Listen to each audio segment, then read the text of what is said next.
Accessibility Checklist E. Redundant text links shall be provided for each active region of a server-side image map.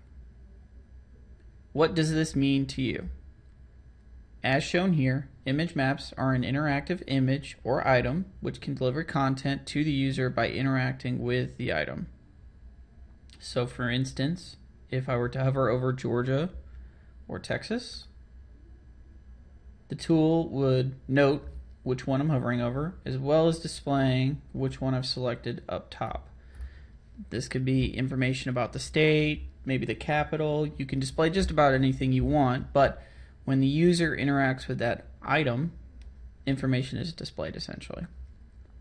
These can exist in many formats, but the principles that you must follow spans all formats and types of image maps.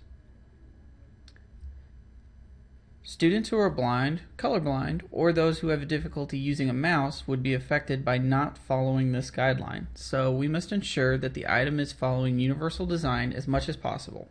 Adding alt text to your image maps is a great start to ensuring universal design, but we'll go a bit further behind how to use them properly or alternatives to image maps which capture the same content and assess in the same way. As shown in our tutorial, I have created a matching question inside of eCampus.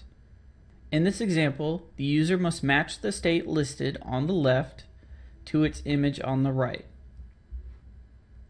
Luckily, eCampus uses a drop-down system to select those items, so there's not a drag and drop action that's needed in order to match those items, but it is more difficult for those who have difficulty using a mouse or are sight impaired.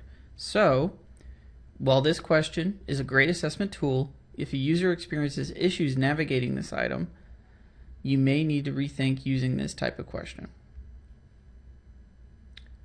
Here's an example of how you can assess the same information but avoid all potential issues of using an image map, as also shown in the tutorial.